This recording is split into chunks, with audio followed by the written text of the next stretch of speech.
Hello friends, welcome to my YouTube channel Tell Jharkhandi Henos। जब जागीरदार के घर की छत पर छप्पर डाला जा रहा था, तब उस समय एक सांप उस छप्पर में फंस गया था। अगर उस सांप को वहां से बाहर निकालकर खाने को कुछ दिया जाए तो वो लड़की ठीक हो जाएगी। भीमा ने अपना शंख अपने कोट के अंदर छुपाकर रख लिया और तुरंत जागीरदार के पास गया। मैं जानता हूं कि आपकी बेटी को क्या हुआ है। उसे एक सांप का श्राप लगा है। वो सांप इस घर की छप्पर में फंसा हुआ है। उस सांप को तुरंत बाहर निकालना होगा और उसे कुछ खाने को देना होगा।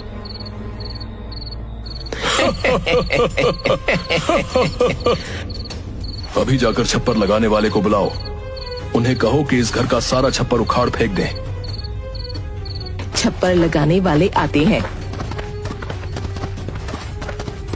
तुम सब जल्दी ही इस घर के पूरे छप्पर को उतार कर नीचे रखो। इसमें एक सांप फंसा हुआ है। जी मालिक, हम सब जल्दी ही ये काम पूरा कर देते हैं। उन्हें छप्पर की घास में फंसा एक सांप दिखाई दिया। भीमा, तुम बिल्कुल सही कह रहे थे। यहाँ तो सच में एक सांप अधमरी हालत में पड़ा हुआ है। बेचारा बहुत तकलीफ में है। जल्दी इसके खाने के लिए कुछ लेकर आओ। जागीरदार स्वयं उस सांप को खिलाता है और धीरे धीरे सांप थोड़ा हिलने लगता है। फिर वो सांप रेंगते रेंगते आगे जाने लगता है। तभी इंद्रधनुष राजकुमारी अपने बिस्तर से उठकर खड़ी हो गई। जागीरदार की खुशी का ठिकाना न रहा। वो भीमा से बड़ी विनम्रता के साथ बोला, तुमने मेरी बेटी को स्वस्थ किया है। इस उपकार के लिए मैं तुम्हें कुछ देना चाहता हूँ। तुम्हें जो चाहिए वो तुम मुझसे मांग सकते हो। वैसे तो भीमा को दूसरों की सहायता करने में ही सुख मिल जाता था, लेकिन जीवन में पहली बार उसने अपने लिए कुछ मांगने का सोचा और ईमानदारी से कहा, जमींदार साहब, मैं आपकी पुत्री इंद्रधनुष राजकुमारी को बहुत पसंद करता हूँ और उनसे विवाह करना चाहता हूँ। अगर आप सच में मुझे कुछ देना चाहते हैं तो मेरा विवाह आपकी पुत्री के साथ कर दीजिए।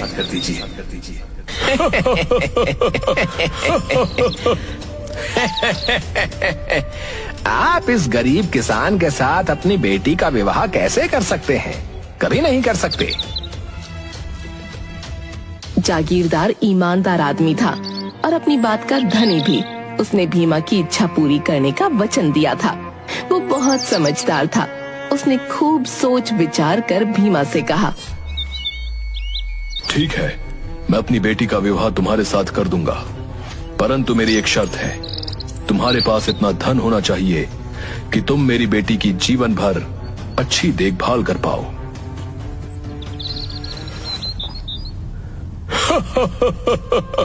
इस फटीचर गवार के पास इतना धन कहाँ होगा कि ये आपकी बेटी से विवाह कर पाएगा। भीमा ने कोट से सोने की शिला निकालकर जागीरदार को दिखाई और कहा, मुझे लगता है कि इतना धन आपकी बेटी और हमारे बच्चों के जीवन भर की देखभाल के लिए पर्याप्त होगा। अब सबका हंसता हुआ चेहरा बिल्कुल उतर गया था। सब आंखें फाड़ फाड़ कर उस सोने की शिला को देख रहे थे। जागीरदार ने मुस्कुराकर कहा, हाँ, इतना तो बहुत ही पर्याप्त होगा। भीमा और इंद्रधनुष राजकुमारी का विवाह तय हो जाता है। सब बड़े खुश होते हैं। विवाह की तैयारी शुरू हो जाती है। अचानक विवाह के एक दिन पहले राजकुमारी गायब हो जाती है। ये खबर भीमा तक भी पहुंची।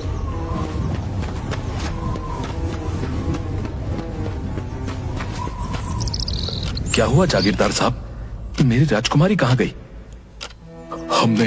हमने उसे सब जगह ढूंढा, लेकिन उसका पता कहीं नहीं चल रहा। सुबह अपने कमरे में थी। नाश्ता करने के बाद उसे किसी ने नहीं देखा। भीमा, मैं तुम्हारे हाथ जोड़ता हूँ, कहीं से भी मेरी बेटी को ढूंढ कर ला दो। मैं अपनी राजकुमारी को ढूंढ लूंगा और बहुत जल्द राजकुमारी हमारे साथ होगी। मुझे तुम पर पूरा विश्वास है।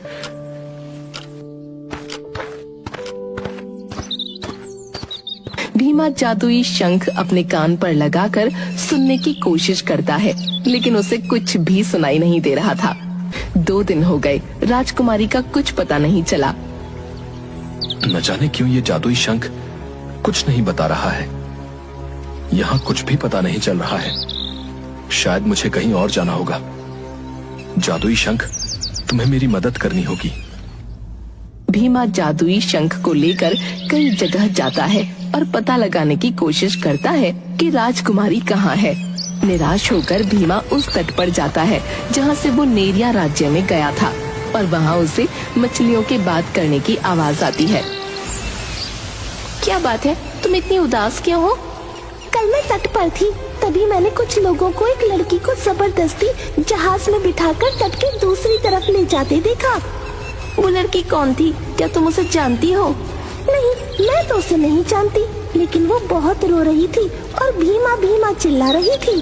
काश मैं ये बात किसी ऐसे इंसान को बता सकती जो उस लड़की की मदद कर सकता। अरे, ये मछलियाँ मेरी इंद्रधनुष राजकुमारी के बारे में ही बात कर रही हैं। सुनो मछलियों, मेरी बात सुनो। परंतु वे मछलियाँ भीमा की बात नहीं समझ पाती। मुझे जल्दी समुद्र के उस तट पर जाना होगा, लेकिन मैं समुद्र के कौन से तट पर जाऊं? मुझे कैसे पता चलेगा कि वो बदमाश मेरी राजकुमारी को कहाँ ले गए हैं? मुझे कुछ समझ में नहीं आ रहा है, मैं क्या करूं? तभी उसे नेरिया के राजा की याद आती है। समुद्र देवता, मैं आपके हाथ जोड़ता हूँ, मुझे कैसे भी करके एक बार नेरिया के राजा तक पहुंचा दीजिए। मैं आपसे वादा करता हूँ कि जीवन में दोबारा कभी आपके पास कुछ मांगने नहीं आऊंगा। वो बहुत रोता है। तभी नेरिया की राजकुमारी उसके सामने आती है। क्या बात है भीमा, तुम बहुत परेशान हो? आप आ गई राजकुमारी जी। क्या बात है भीमा? भीमा नेरिया की राजकुमारी को सारी बातें बताता है। राजकुमारी जी, मैंने जीवन में पहली बार अपने लिए कुछ सोचा, और इस जादुई शंख की मदद से मुझे मेरे सपनों की राजकुमारी मिली।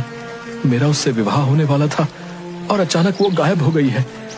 क्या मैंने अपने बारे में सोचा, इसलिए ऐसा हुआ? ऐसा नहीं है भीमा, तुम मेरे साथ पिताजी के पास चलो, वो तुम्हारी मदद जरूर करेंगे। भीमा नेरिया की राजकुमारी के साथ राजा के पास जाता है और नेरिया के राजा को सारी बात बताता है।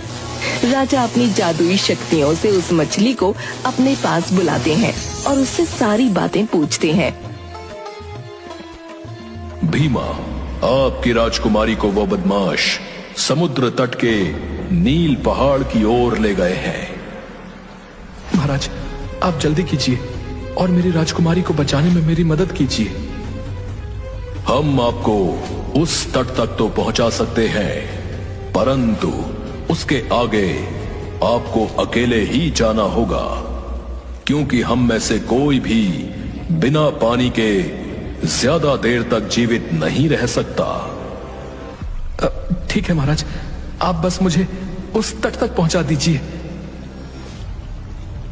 पिताजी, लेकिन वो बदमाश भीमा को नुकसान भी पहुंचा सकते हैं। ये अकेला उनका सामना कैसे करेगा? राजकुमारी, ये युद्ध तो भीमा को खुद लड़ना होगा। हाँ, मैं इन्हें अपनी कुछ शक्तियां जरूर दे सकता हूं, बाकी इनकी सूझबूझ और हमारी शक्तियां मिलकर इन्हें सफलता जरूर देंगी। नेरिया के राजा अपनी कुछ जादुई शक्तियां भीमा को देते हैं और उसे नील पहाड़ के तट पर छोड़ देते हैं। भीमा राजा की दी हुई शक्तियों से इंद्रधनुष राजकुमारी की महक सूंघता हुआ वहां पहुंच जाता है जहां उसे कैद किया गया था। अपनी राजकुमारी को सही सलामत देखकर वो बड़ा खुश होता है। अरे, ये तो वही वैद्य है जो इंद्रधनुष राजकुमारी का इलाज कर रहे थे, लेकिन इन्होंने मेरी राजकुमारी को कैद क्यों किया? वो जादुई शंख को अपने कानों पर लगाता है और उसे 2 मेंढकों की आवाज सुनाई देती है। अरे, ये लोग कितने बुरे हैं। अच्छा हुआ हम इंसान नहीं हैं। सही कह रहे हो तुम। अपनी अकड़ की वजह से इस बेचारी लड़की को यहाँ कैद कर रखा है। मुझे बहुत समझदारी से काम लेना होगा। एक काम करता हूँ, दिन ढलने का इंतजार करता हूं। अब रात होने वाली है, चलो इस गुफा को बंद कर देते हैं और वापस अपने तट पर चलकर खाना ले आते हैं। ठीक है। वो लोग इंद्रधनुष राजकुमारी को गुफा के अंदर छोड़कर बाहर से एक पत्थर लगा देते हैं और वहाँ से समुद्र की ओर जाने लगते हैं। उनके जाते ही भीमा वहाँ जाकर पत्थर को सरकाने की बहुत कोशिश करता है, लेकिन वो अकेला उस पत्थर को नहीं हटा पाता। तभी उसे नेरिया के राजा की दी हुई एक और शक्ति के बारे में याद आता है और वो उस शक्ति का प्रयोग करके पत्थर को हटाता है।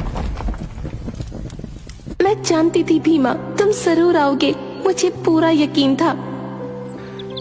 मेरी राजकुमारी संकट में हो और मैं उसे बचाने न जाऊं, ऐसा कभी नहीं हो सकता है। ये लोग तुमसे बदला लेने के लिए मुझे यहाँ ले आए।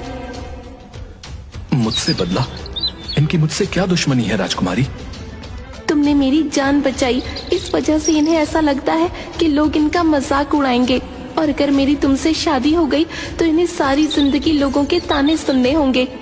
और ये वैद अपने बेटे का विवाह मुझसे जबरदस्ती करवाना चाहता है।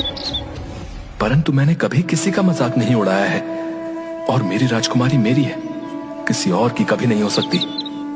मैं जानती हूँ भीमा, लेकिन ये लोग तुम्हें नहीं समझते। ये लोग पिताजी के लिए भी खतरा है। इन सब का इंतजाम मैं यहीं कर दूंगा। चलिए राजकुमारी, हमें जल्द यहाँ से निकलना होगा। भीमा राजकुमारी का एक नकली रूप बनाकर उस गुफा में रख देता है और एक जादुई दरवाजा बना देता है। उनके वहाँ से जाने के बाद जैसे ही वैद और उसके लोग वहाँ आए, वो हमेशा के लिए उस गुफा में कैद होकर रह गए। वो दोनों वहाँ से भागते हैं और समुद्र की तरफ बढ़ते हैं, लेकिन रास्ता भटक जाते हैं। अब क्या होगा भीमा? अब हम समुद्र के पार कैसे पहुँचेंगे? आप बिल्कुल फिक्र मत कीजिए, मैं आपके साथ हूँ।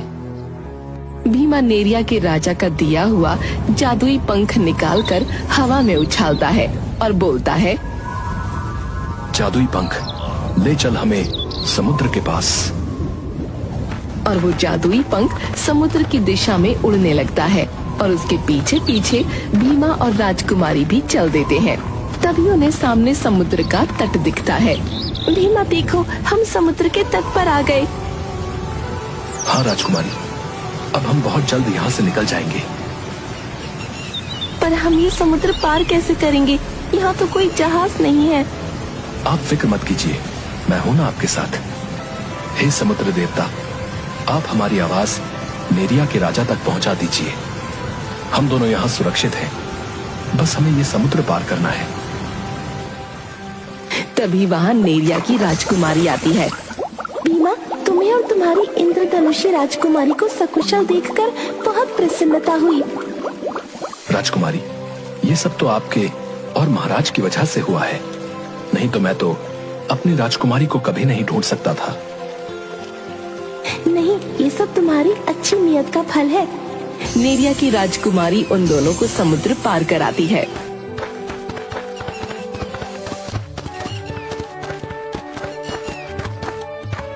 भीमा और राजकुमारी सही सलामत घर पहुंच जाते हैं। जागीरदार सबको सकुशल देख बहुत प्रसन्न होता है और सब मिलकर रहने लगते हैं।